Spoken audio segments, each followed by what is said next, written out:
ഒരു കൺവെൻഷൻ വേദിയാണ് രംഗം. യേശുക്രിസ്തുവിന് വേണ്ടി ജീവിതം സമർപ്പിക്കാനുള്ള ആഹ്വാനത്തോടെ അന്നത്തെ പ്രസംഗകൻ തൻ്റെ പ്രസംഗം അവസാനിപ്പിച്ചു. തീരുമാനത്തിനായി മുന്നോട്ട് വന്നവരിൽ ധനികയായ ഒരു സ്ത്രീയുമുണ്ടായിരുന്നു. തനിക്ക് 2 വാക്ക് പറയുവാൻ അവസരം തരണമെന്ന് ആ സ്ത്രീ ആവശ്യപ്പെട്ടു. അവൾ പറഞ്ഞത് കേട്ട് എല്ലാവരും അതിശയിച്ചു പോയി. ഞാൻ മുന്നോട്ട് വന്നത് പ്രസംഗൻ്റെ പ്രസംഗം കേട്ടുകൊണ്ടല്ല, എൻ്റെ അടുത്തിരിക്കുന്ന ഒരു സാധു സ്ത്രീയുടെ ജീവിതം കണ്ടുകൊണ്ടാണ്. ഒരു അലക്കുകാരിയാണ് അവർ. അധ്വാനഭാരത്തിൽ അവരുടെ കൈകൾ ഉയർന്നമായിരിക്കുന്നു. കഠിനാധ്വാനം അവരെ കൂനിയാക്കി. എൻ്റെ വീട്ടിൽ വളരെ നാളുകൾ അവർ ജോലി ചെയ്തിട്ടുണ്ട്.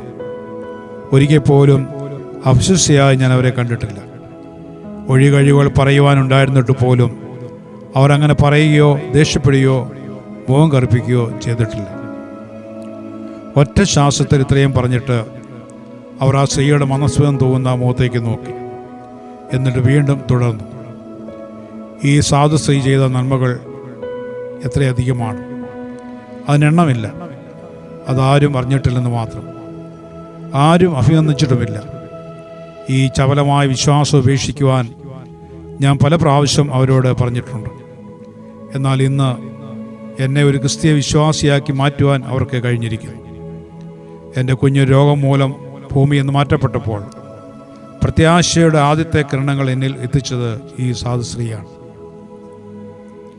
അലുക്കാരിയായ പാവപ്പെട്ട സ്ത്രീയെ സുവിശേഷ പ്രസംഗം മുമ്പിലേക്ക് വിളിച്ചു. ഈർന്നിറഞ്ഞ കണ്ണുകളോടെ പ്രസരിപ്പുള്ള മുഖഭാവത്തോടെ അവർ മുമ്പോട്ട് വന്നു. ഇവരുടെ സാക്ഷ്യമാണ് ഇന്നത്തെ നമ്മുടെ ചിന്താവിഷയം. ഇന്നത്തെ സന്ദേശവും അത് തന്നെയാണ്. അദ്ദേഹം ജനങ്ങളോട് പറഞ്ഞു. ഇവരാണ് ഇന്നത്തെ പ്രസംഗ.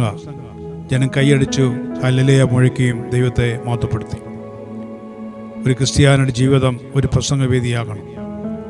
ജനങ്ങൾ ക്രിസ്തുവിനെക്കുറിച്ച് വായിച്ചറിയേണ്ട പത്രങ്ങളാണ് ക്രിസ്ത്യാനികൾ.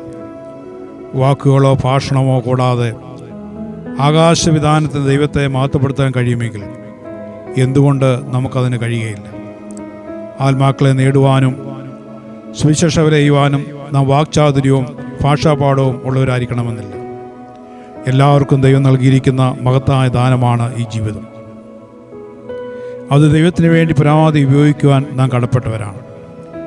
അപ്രകാരം ഒരു മാതൃകാ ജീവിതം നയിക്കുവാൻ നമുക്ക് തീരുമാനിക്കാം. അനേകർ നാം മുഖാന്തരം ക്രിസ്തുവിനെ കണ്ടുമുട്ടട്ടെ. നമ്മുടെ രാഷ്ട്രപിതാവായിരുന്ന മഹാത്മാഗാന്ധിയുടെ വാക്കുകൾ ഇങ്ങനെയായിരുന്നു: എൻ്റെ ജീവിതമാണ് എൻ്റെ സന്ദേശം. പ്രസംഗത്തെക്കാൾ ലോകത്തോട് സംസാരിക്കുന്നത് നമ്മുടെ ജീവിതമാണ്. ക്രിസ്തുവിനെ ജീവിതത്തിലും പ്രവൃത്തിയിലും വെളിപ്പെടുത്തുമ്പോൾ ദൈവത്തിൻ്റെ നാമം നമ്മളോട് മഹത്വപ്പെടും.